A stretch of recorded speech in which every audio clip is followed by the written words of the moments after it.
Ramana Sadguru, Ramana Sadguru, Ramana Sadguru Rayane.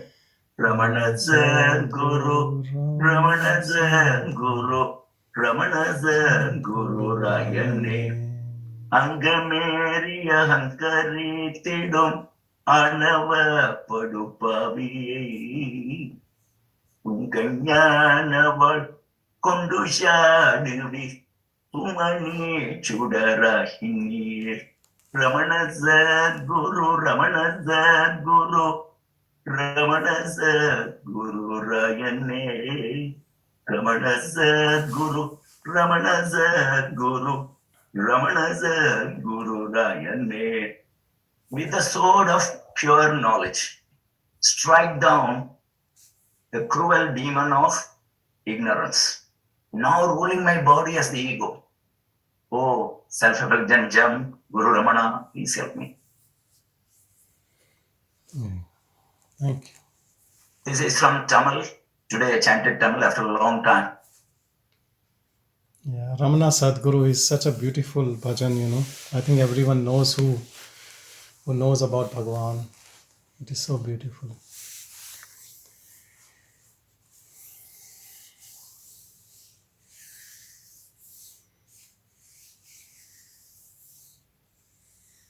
I get questions by email, sometimes long questions and all, and I encourage people to ask in satsang. I think then everyone can benefit if it is really that question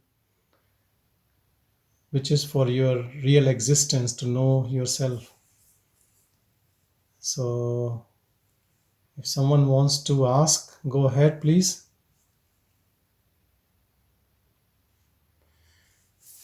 Walter is asking the sargam of this. Look, I don't have a sargam, but yes, you have given me a new task, so I'll get a sargam for it. Notations. Probably I'll get notations in English, so you can also go through it. Can I ask a question, Sanjay? Yes, Shanti yes. here. Hello, Shanti. How are you? I'm good. Hi. Yes, go ahead. I want to check. When I came for the last gathering, the word surrender was very big, very huge, and sometimes I don't understand how to surrender it all onto Him. I'm confused. What it also means surrender. What it means everything. So, if you can just explain, and there's a fear also of surrendering. And then going into the unknown also. Will I be looked after or not be looked after? Will me and whatever my fears will it be resolved? So I don't know how to surrender and yeah. That's the thing. Very good question. I think this is very, very important question.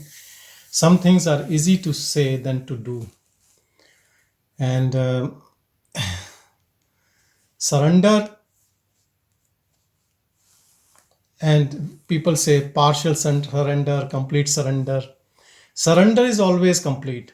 Partial is not a surrender. Partial is always a condition. So you can't say, oh, I will surrender for these things, but this I will take charge, This will be in my ego's charge. Rest I will give it to God or Bhagavan Ramana or some power. But these things I will keep these portfolios. I can't give everything. And if I give everything, then what's going to happen to me? This is all the ego. If you just understand this, that the fear comes from unholding. And this unholding is also illusion. This and holding is also an illusion. And this fear is also an illusion. And I'll tell you, the surrender is also an illusion. Because what are you surrendering? You don't have anything to surrender.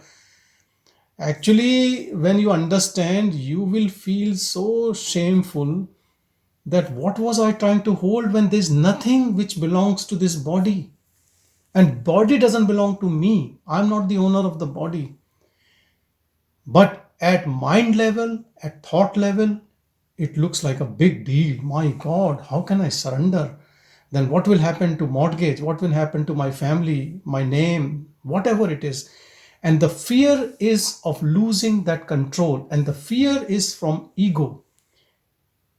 The one what you are is fearless. It has no fear. If someone is having fear in surrendering, that surrendering and that fear is all part and parcel of the ego. If you just understand this truth and contemplate on it, then you don't even have to surrender. You will give it up. It is only your mind. It is only your thought. It is a concept in your mind that you have to surrender. You know, in Hindi, there is a beautiful sentence, Tera tujhko arpan kya lage mera. There's nothing of mine which I am giving to anyone or to God or anything. What have you brought? You brought this body with you in this world. The body manifested and you're utilizing it, and one day this body will disappear. There's nothing of sort which you can say it is mine.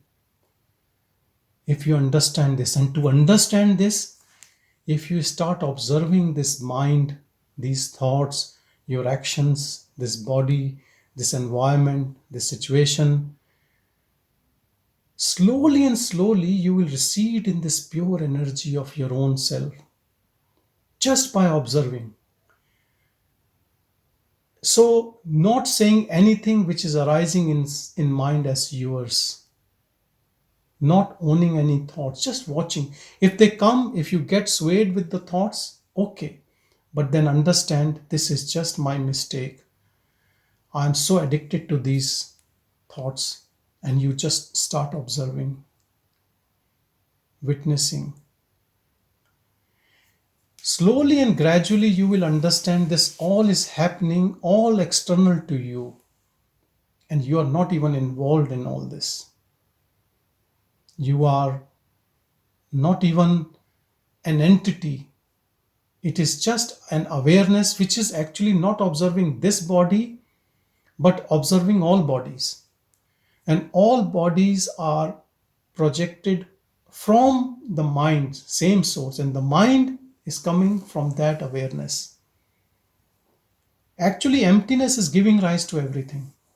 Everything is coming from that emptiness. So if you understand this and contemplate on it, and you go deeper into this understanding, not for meditative state for 5 minutes or 10 minutes, but try to contemplate this. So because you don't remember, that's why you get swayed in the mind. And the one who get involved in the mind game, we call it ego.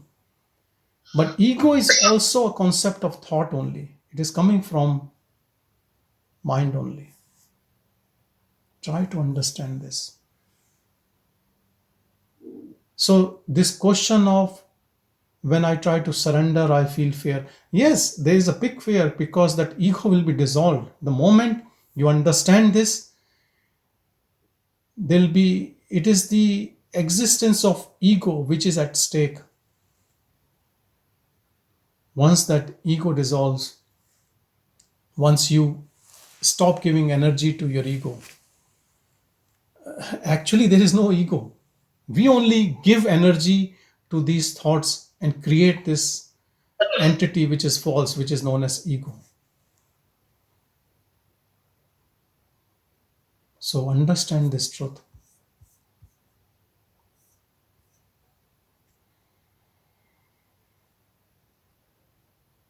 Otherwise, it will be a very fake surrender. Ego is saying, I will surrender to God, and staying there, getting more stronger, and telling someone else, I have already surrendered to God.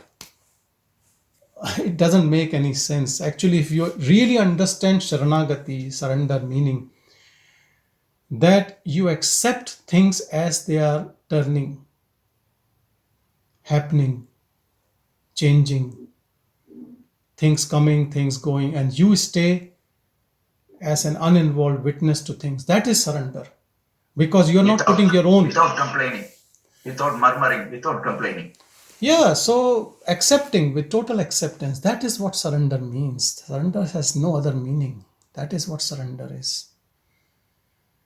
It is actually not even surrendering to anyone, anything, just coming back to what you are. Understanding is needed, nothing else. You don't have to go and surrender in a temple in front of Shiva's statue that I surrender. There's nothing, no, there's just, it's all internal. Understanding is enough. All these fear arises only at the ego level. Surrender and jnana is exactly same. Bhakti or sharanagati or knowledge. Knowing that I am self, what you are not, you just give it up. It just dissolves. Dissolving of ego is surrender. Just understanding this truth is more important than anything else. Sometimes words don't carry the right meaning. It looks like surrender looks a very big word, especially in the Western world, that I don't want to surrender. Why should I surrender? I have my own identity, my own self-esteem. This self-esteem is esteem of ego only. There's nothing else. What else is it? When we understand this, then that energy in us unfolds, which is pure, which is uninvolved.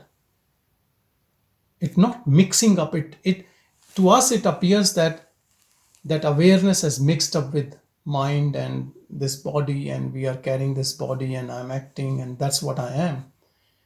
We never question it. The moment you start questioning it, and as Bhagavan says, who am I?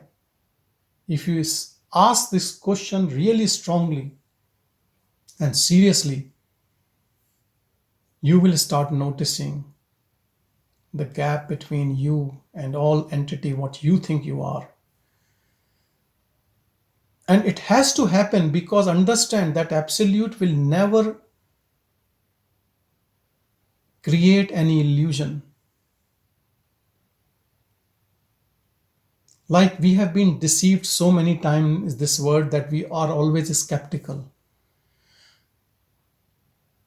I can't believe there was someone in Satsang, which we did face to face last week, whom someone, a sannyasi, a sage, was helping him throughout Virupaksha cave and everywhere, and he paid for the auto and everything. And he always suspected that he needs something from me. This is our mind. We are always full of suspicion. Someone will die for us and we will be suspicious that he must be looking something from us. He's after money. He's after something. If someone asks politely something, we think he's after something from us. I remember a few years back, I just called someone because I received some greeting card, and I said hello, and he said,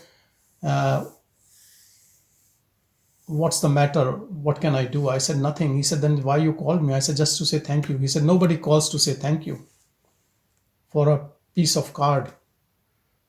This is the way we live in this world. We are so suspicious. We always treat others as if they will take away something from us. That is all our ego. We don't want to take anything outside. We are hoarders. Hoarding. That is what the ego's job is. Keep collecting. And more it collects, more it becomes miserable. More it gives, more it disappears, and you feel that bliss.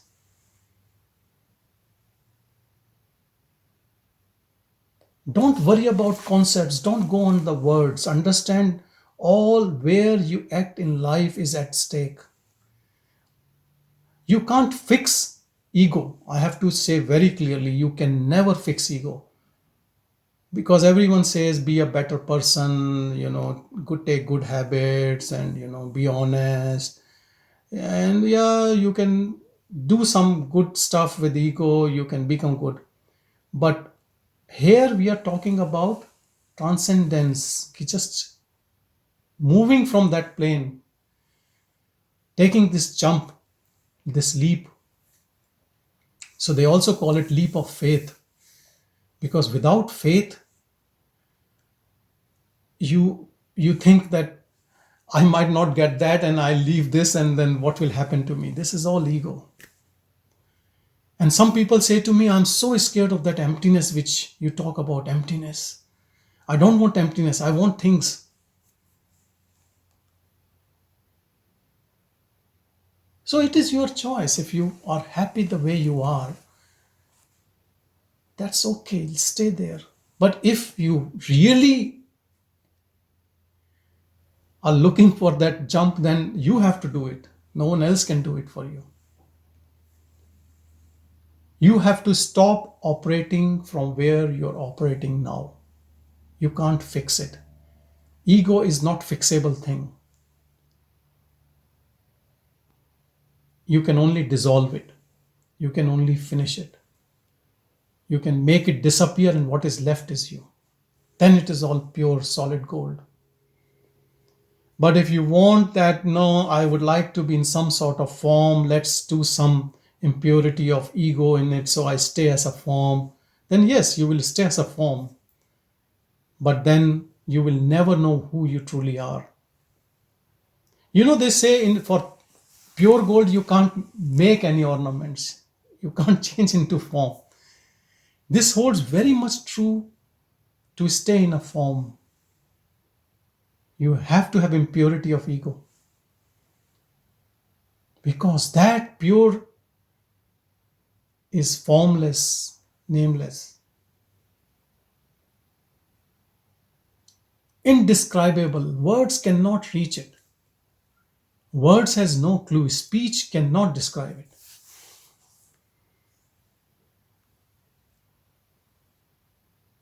So many books have been written.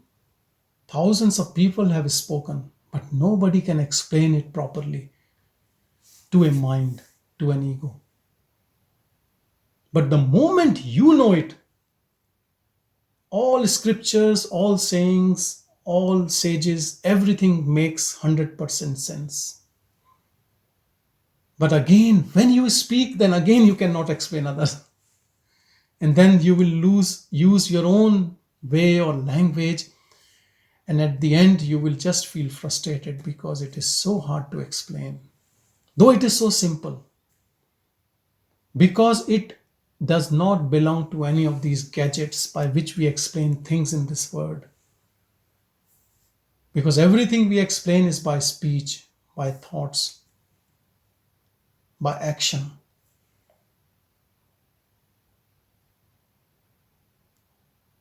Nearest you can explain it by pure silence of your inner being.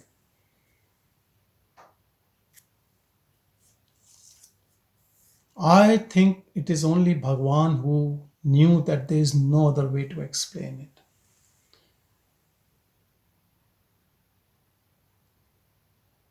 His teaching is only silence.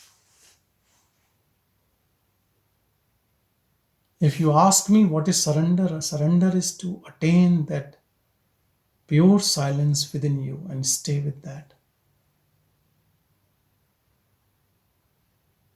Opposite to his mind, which is full of desires, unending desires, attachments, likes, dislikes, that keeps it going. If you take away energy from it,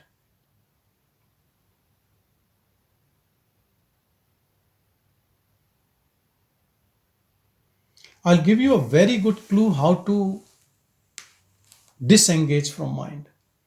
I was talking to you that someone was saying that, he was skeptical on a sadhu who was helping in Tirunamalai. Okay, that is other extreme. A person who is so good and you're still skeptical. I will say, let's say you see a fraud who is deceiving you. And you stay as a witness to that also, rather than disliking. Then you are receding, you're moving away from that ego. I'm not saying if someone is robbing you, you should just give up money. You have to do but internally there is no hate. If you can stay that neutral, that is what surrendering is. Because the scene what you see keep coming in front of you one after the other, it is all predestined. It's prarabdha karma. It is just happening. You can't blame yourself or other or even that thief. That is the role he has been given, though it is a bad role. And he will be punished by someone but Who are you to judge? Because you don't know the full story. Maybe you have robbed that person in the past. He's just equalizing the scores. But anyway, you just stay without losing your peace. People talk about peace of mind. I say they don't go together. Peace or mind, not peace of mind. If you choose peace, then there is no mind. If you choose mind, there is no peace. There's nothing like peace of mind. This is a complete false notion. I don't know who created it. It is to satisfy ego only, peace of mind.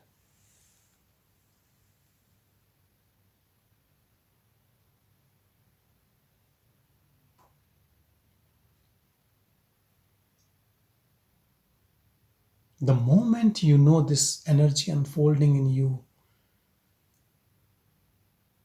you become mute, speechless.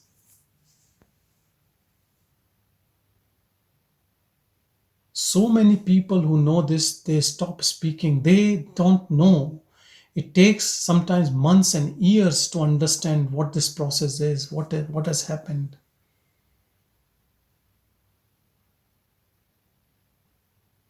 Only ego can say, I got it, and then, yeah, look, it is like this. No. Who will speak? For whom? Who got it? Nobody. There's no one who gets it. Only self realizes the self, not the ego realizes the self. It is never ever like that. The one who is trying to find the self has to go.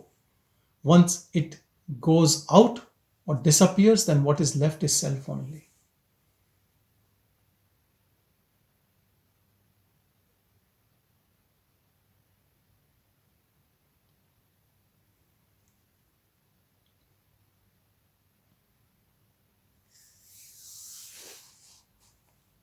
Rituals keep ego alive.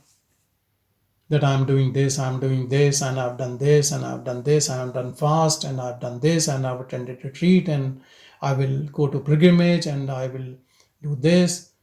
And it feels that all this is I've done.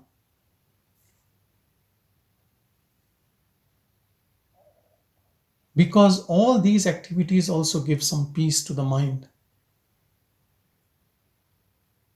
And we think one day with these activities everything will just finish. Actually, these activities are just to bring that much peace to the mind that you can go beyond mind, can take that jump, do deeper sadhana. These are all supports for you rather than it is not the end. They are just some supports to start with.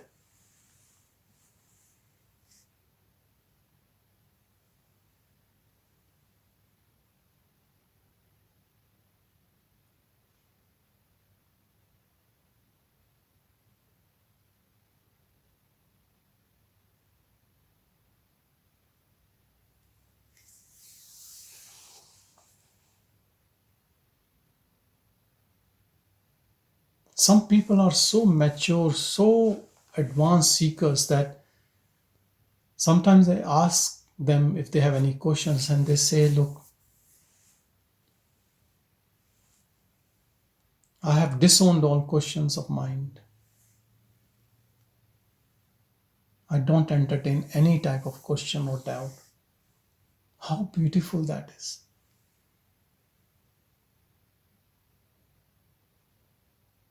This is the trick of the mind, to keep creating doubts and questions and attending satsang and creating as if we are doing a big deal.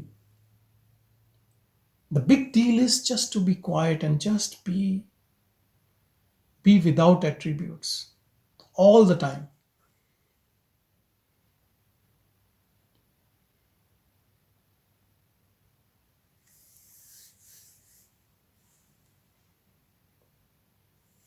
Chandra, Hello, do you want to ask anything? Namaskar, Ramana. I'm Hello, Chandra Mohan from hello, Chandramohan. Bangalore. Hello. I've been watching your YouTube videos a lot in the recent past and got into a space of, the silent observation. You talk a lot about being silent, not in egoistic mind. This is where I have a challenge. Okay, so I have a family. I work in a company. I have many people under with whom I'm a manager, and then I have my parents' age. I have my in-laws. So while doing all these activities, it's very difficult to stay in a mindless state because it's constantly in search of money, in search of security for myself and my family, and also at work also it's a different kind of search that always goes right. How do you practice this while performing all these duties? Basically, these duties are performed by the body, and let it perform its body in the best possible way. Because we think we are bound by these actions, by karmas. That's why we are in this bondage and in the cycle of karma. But that knowledge which frees you from this bondage of action is knowing that self, what you are. And for that, there is no other way except to contemplate on it. As much free time you have. I can understand a very busy person who is always in the mind and is always thinking about so many aspects, cannot free himself or herself during those actions. But try to find some solitude in which you can sit and contemplate that, look, I am not this body, and the actions done by the body are not my actions.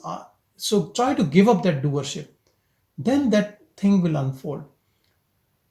And everyone can find some time. You're driving to work, you're having a shower, you might be doing gardening, cleaning. So many times we are just alone. There's no one around us every day.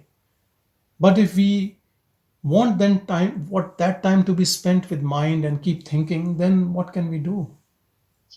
It is your choice. That time you can start witnessing yourself. And slowly, that witnessing will percolate into your active life or action or even talking to people. That awareness never goes away. Actually, we get so involved in this mind mode that we leave that awareness mode. This is we are sleeping, we are drugged by the ego. That is why we call it awakening. And that is the reason why alcohol is considered to be bad by all religions or spiritual groups.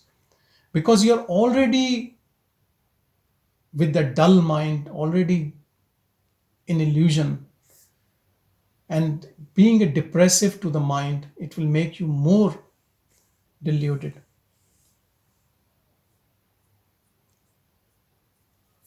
I think slow steps, simple steps, by whenever you have free time, just try to not get involved in the thoughts. Try to drain that negative energy of thoughts. And then you will start noticing how much it is peaceful. And when you start noticing benefits of not engaging in mind, then you will start losing all arguments with people. You don't care. Some people are very sensitive about everything. They get irritated very easily. And some people are not. Same is in this endeavor to abide in self. You just keep moving away from all this nonsense which we do in form of proving ourselves unnecessarily to people in situations. And I'll tell you, the most beautiful thing in this awareness mode is that you stay unbiased even in arguments. You understand other people much better around you, even if you don't agree. And it is so calm, so peaceful, because you're not taking side to this body or that other body is not against you, because all bodies are manifesting in that awareness. Same awareness is there. What you are is in the other, on everyone. So there is no other in that sense. So there is a direct, intimate, eternal connection with everything which is manifesting. Living, non-living, human beings, plants, animals. It is a connection in which you don't have to say that, look, we both belong to this religion or this country or this place or race, so we are connected. You just get connected with everything. Everything belongs to you. This is the power of that awareness. It is a shift. It is a big shift in consciousness. From individual consciousness, you become universal consciousness. But self-efforts, yes, you have to put efforts. It's not going to just happen all of a sudden, unless there's so much of grace on you. But still, we have to do some of our own efforts to be into it.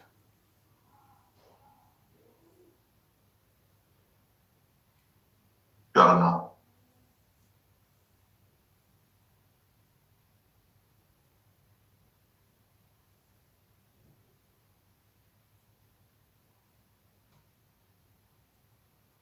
There was somebody else who raised their hand. I think it was Vipin Oberoi or somebody raised their hand, but now they have taken it out. It's their choice. Sanjay, may I? Hello. Sanjay, I would like to thank you for all that you are doing. And thank you very much for your presence. Sanjay, I wanted to ask a question, but you were so right when you said that a time comes when all the questions finish. My question was that, is witness part of awareness? That is my question, please.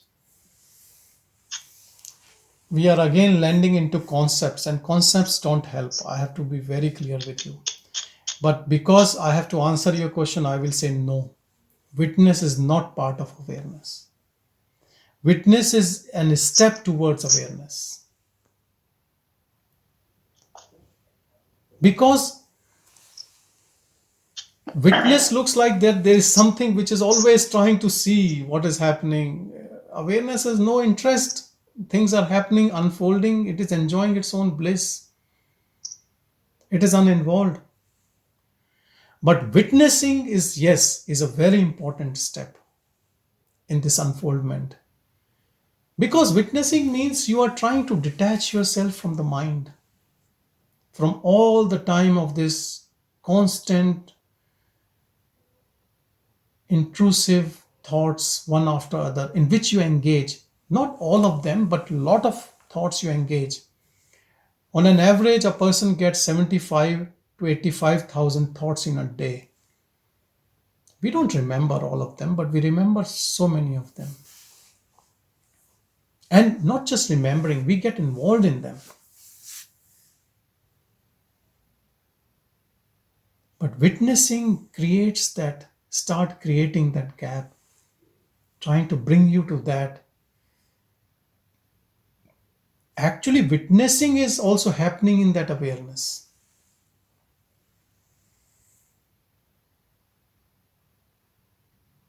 I would say it is more of an intermediary step.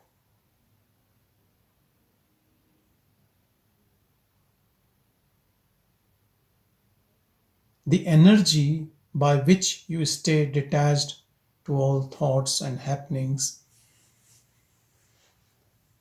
then it just dissolves. then there is no witnessing happening. It is just whatever it is, it is.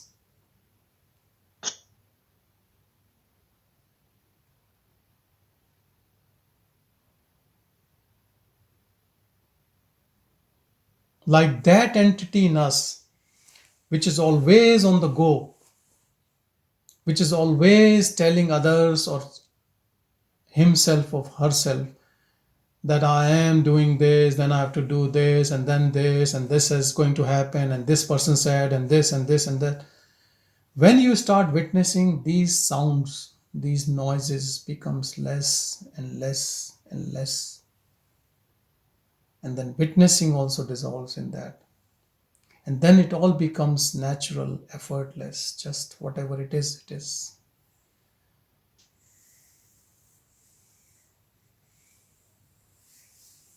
So many things drop because all things happening in our life are because of our doership. I'll tell you this thing, the way Bhagavan explained, I have never come across in any teaching. He clearly says all actions are bondage. When he says all actions are bondage, he's not saying actions of the body. He's talking about actions from doership mode. When you think I am doing, then they are all bondage. All.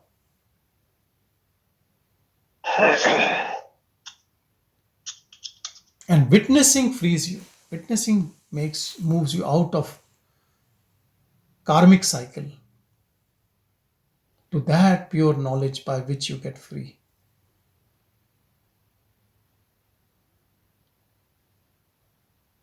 Bhagwan shatters all beliefs of all people with full of ego who says I am karma yogi, That's the way people say. All the people around me who know a bit of karma yoga and all, they say we work hard, we help this, I've opened charities, and this is karma yoga, and this is what the Krishna has said.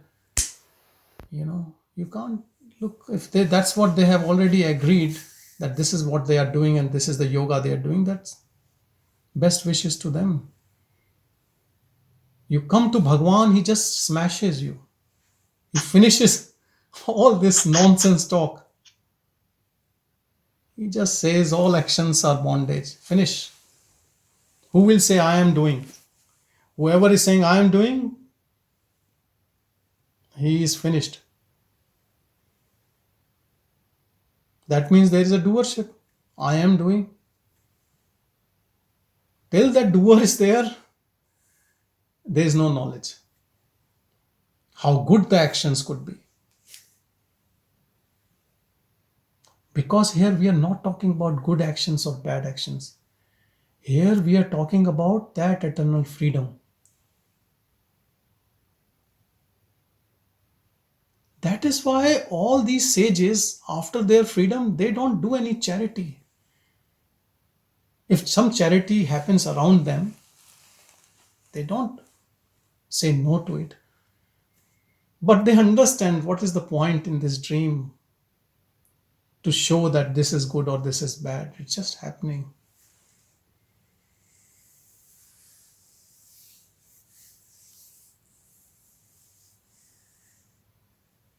Even in Bhagwan's time, even in that spiritual giant, people used to come and teach him lesson. Do you know?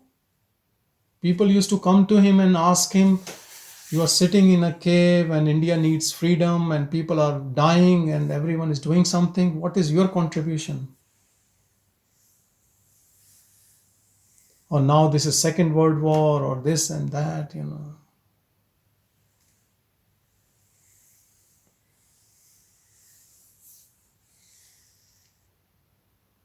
That is all mind does. It just knows, it is projecting outward and keeps you outward as a doer.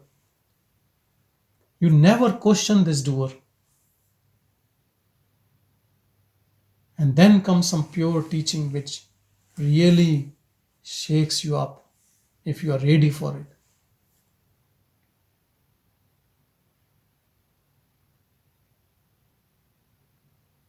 And I'll tell you, for a mature mind, a mind which is open for this wisdom, it is not difficult. But a mind which wants this ego to be alive and wants to acquire self-realization as it has acquired all other things, then it is never going to happen. Because it is not in the domain of mind.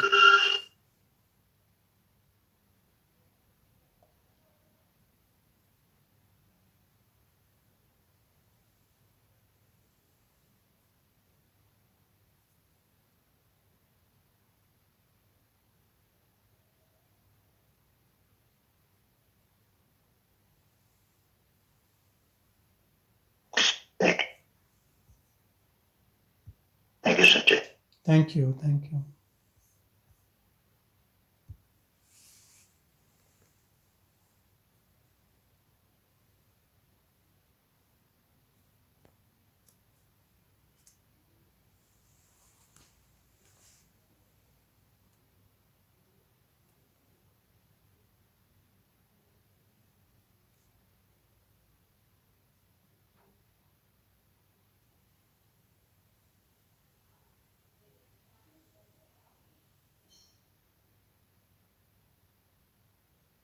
See this whole world in front of you, actions of the body, as if you are sitting on a bench in front of a busy station.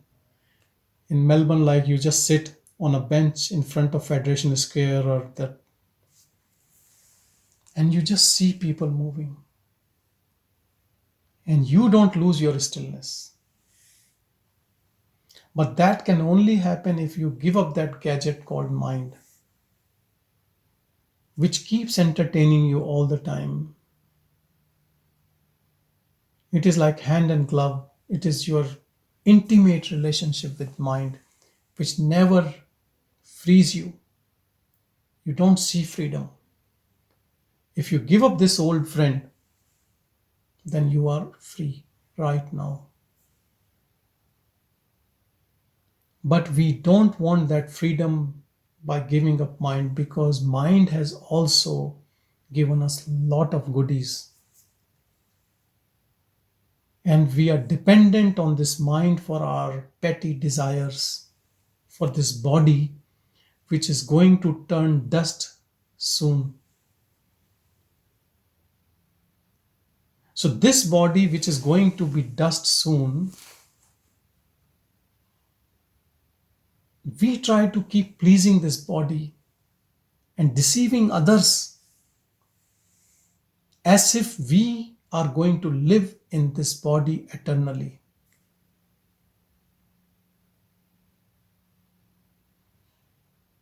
Our foundations of life are completely wrong. That is why we behave like this.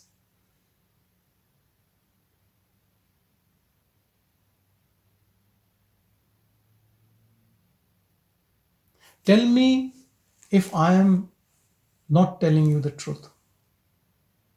I see people in their 80s or 90s and they have some disease, and their first question is, "Oh, will it kill me?"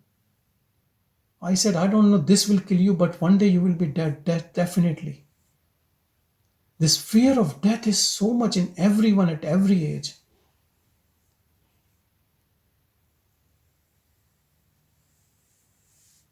Because we think we are this body. We think we are this body because we own all these thoughts. This mind body is one domain. Actually, body is coming through the mind. Mind is projecting everything. And you are none of this. Most intimate things, what you consider is your thoughts. You think they are your thoughts. Nobody knows it. But now we are coming to brain-computer interface, by which they can put a chip in your brain and everyone can know your thoughts. You can be naked in front of everyone. So what it means that even thought is a matter. It can be assessed. It can be known. It is not you. It is just a gadget.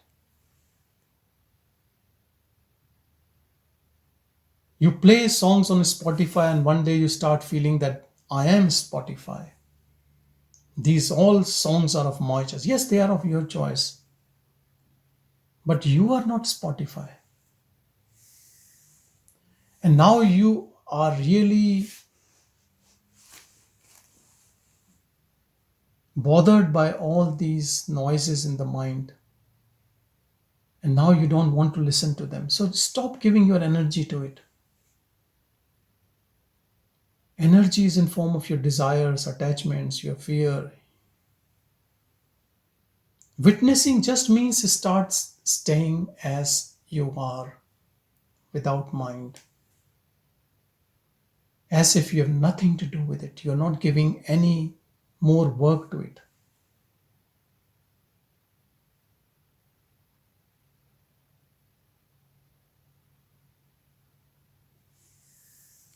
People come to the conclusion early. If you work the way I am telling you, it is just a matter of few weeks that you start feeling that difference.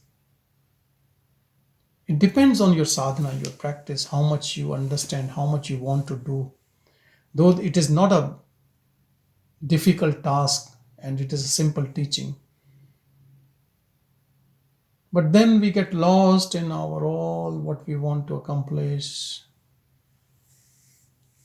in this world, leave a legacy or whatever.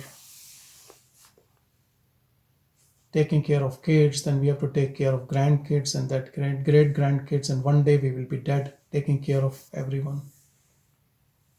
Not knowing who am I.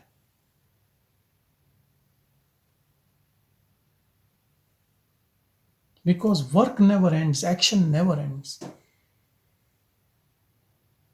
I meet people of all ages, especially elderly. I believe they become more busy after their retirement. Because everyone thinks they are useless, so everyone gives them work. Grandkids and taking care of house and pets and all sorts of things.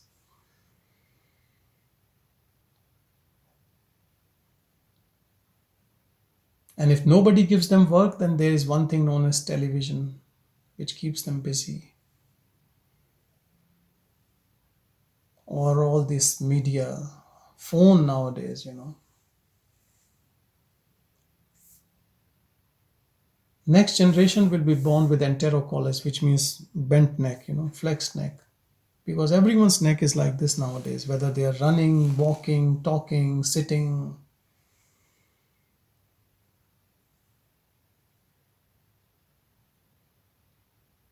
Bend your neck to see your heart, not your phone.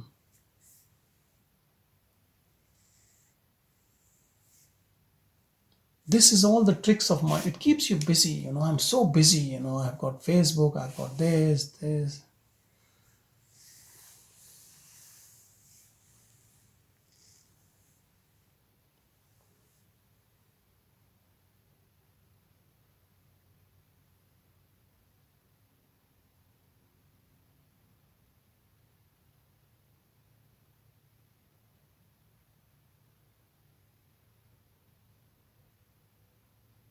It doesn't help if you attend satsang and as soon as satsang ends, then you start gossiping with someone about some stupid thing. Then it's not going to help you. Or you think, oh my God, how heavy this satsang was. Now let's watch a movie and feel some lighter. This is all tricks of the mind, keeps you engaged. And we think it is me.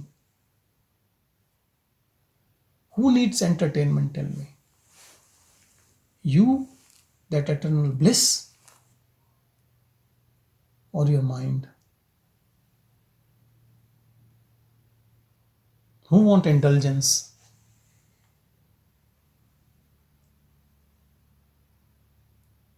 If you are that bliss personified, then you will be not looking forward to anything. Yes, if something happens, that's good.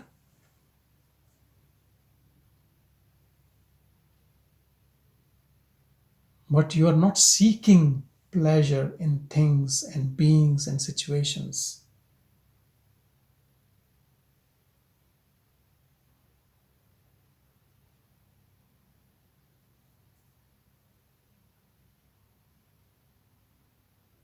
we actually have premature conclusions. We abort this process. We do self-sabotage. Rather than going deep and finding our own bliss, we depend on these tools of entertainment to get lost.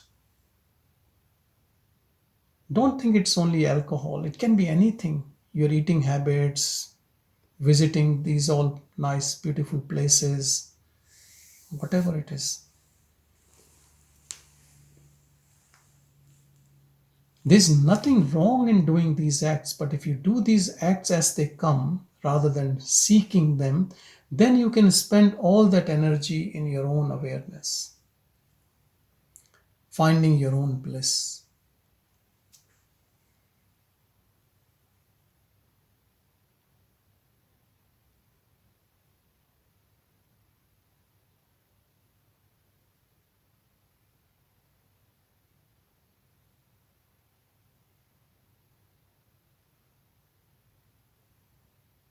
Nobody knows what goes within us, only we know. And we know how much garbage we are carrying.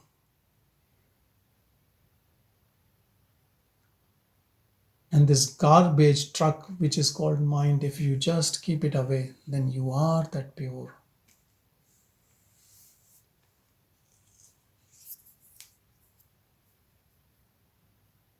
You don't have to correct it, you just have to leave it.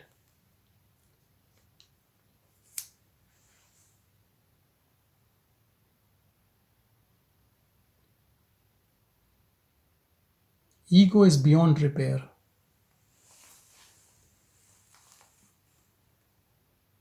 You know the term God, what it means?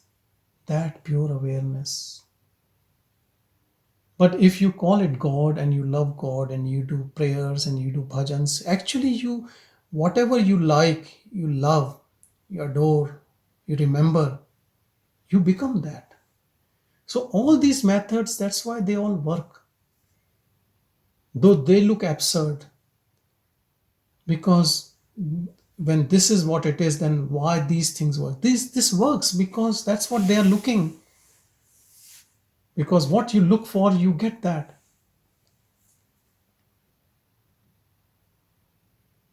Here you don't get that, you become that, you are that.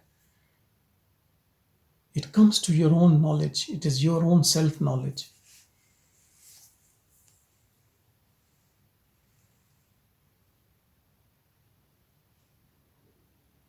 Understand there's nothing externally which you have to change.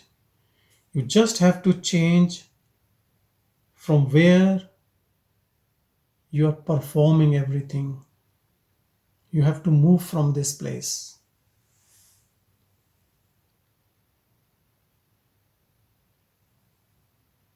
When you move, then what is true manifest.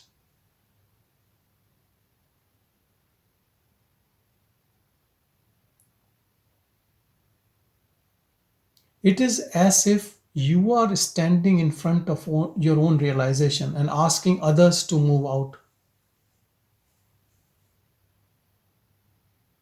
You're not counting yourself. You are the obstacle.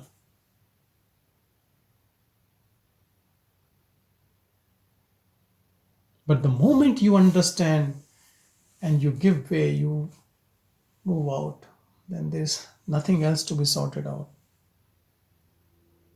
Everyone has to sort out themselves. And this profound understanding comes when you have real longing to know the self. Then all this wisdom dawns on you, and I think everything just falls in place.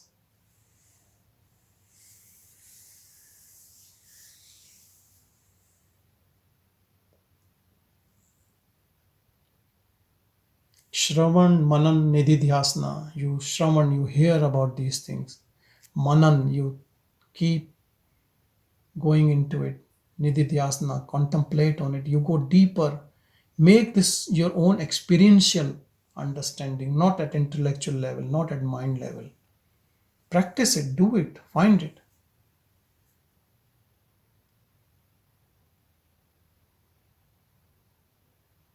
You should testify yourself. You should be your own evidence. Be that what all these scriptures are talking about. And how to test? It is so easy. You read any scripture, if what they are talking, that is what you are, and that's what you are, it's all done. But nobody has to confirm through scriptures. You know it. Because it is so profound. You don't have to go to someone to make a diagnosis of who you are. You know. Bhagavan never said that you do self-inquiry, then come to me and I'll check out whether you know it or not. He said, just do it and you will know it.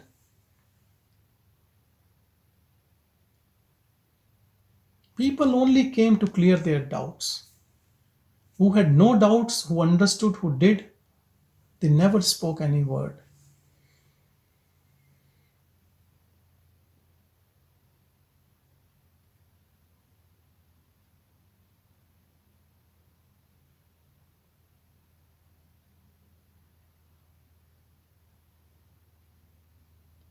Most of the people love that someone gives a technique like doing a japa or doing some mudra or some posture, and do it for this course and then advanced course and then super advanced course, and could charge maybe few $100, $1,000. More you charge, more it is powerful. More you are wearing big robes or anything, more it creates authority. Let's say if the teacher doesn't eat pure sattvic food, then it might be wrong. He's not living in ashram. Maybe it's not will not be effective. It's nothing to do with all these external appearances of people. Because that's the way our mind is,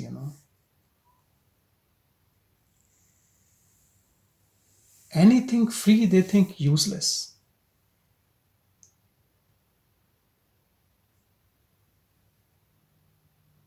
But I'll tell you,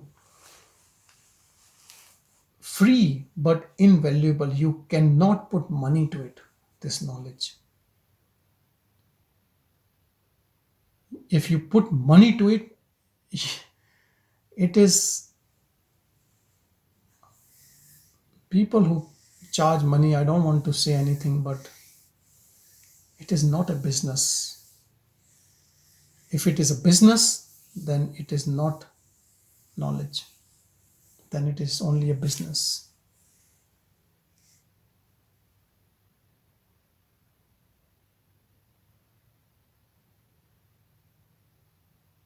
If a teacher is trying to be rich by these teachings, then it is a business, isn't it? Then first thing first, the teacher has to correct himself or herself first.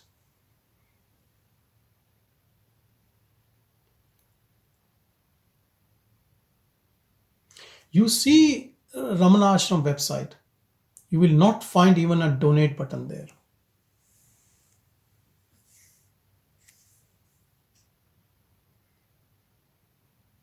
And you go there, they never ask for money. You stay there free for 3 days usually, or even more. Your stay, food, everything is free. And then there are who charge money for each course and exorbitant prices, and then ask for donations. And then there are long queues there.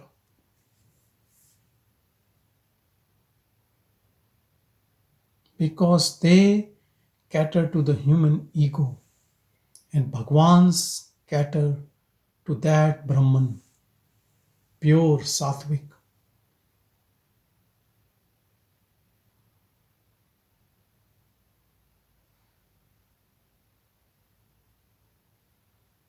How many takers for that pure knowledge? Very less. And how many take it to the end are also very, very less.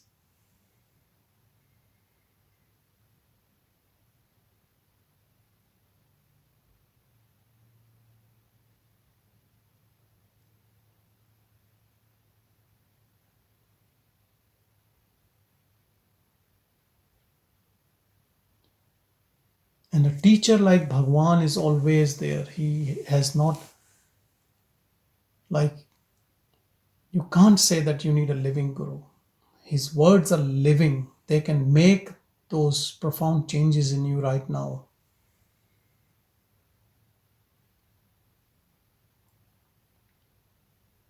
Ramana Sadguru, that was Neelakantanji was saying. He is Sadguru. He is real Sadguru, not just name. He is Ramana Sadguru. I believe he is having more impact right now than when he was in body.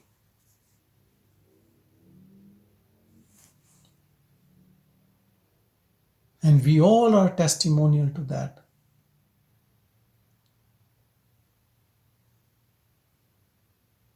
Born long after he left his body, but his impact can be felt right now within our heart. Because it is that. I am that. There is no external Ramana.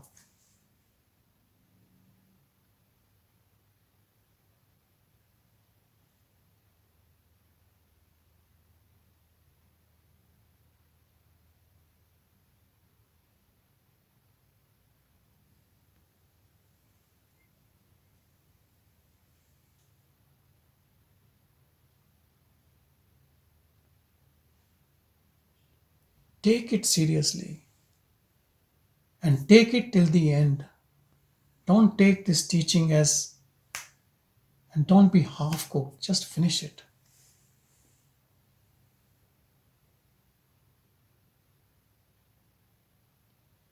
There is no other time to do it. It is right now. This is the moment. Don't postpone. Freedom is your birthright.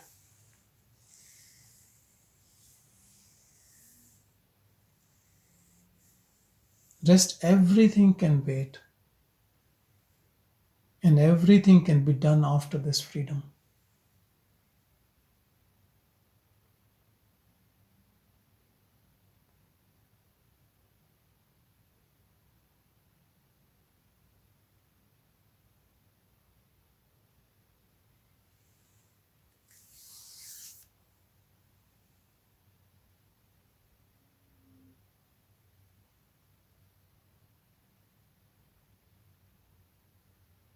Thank you, everyone.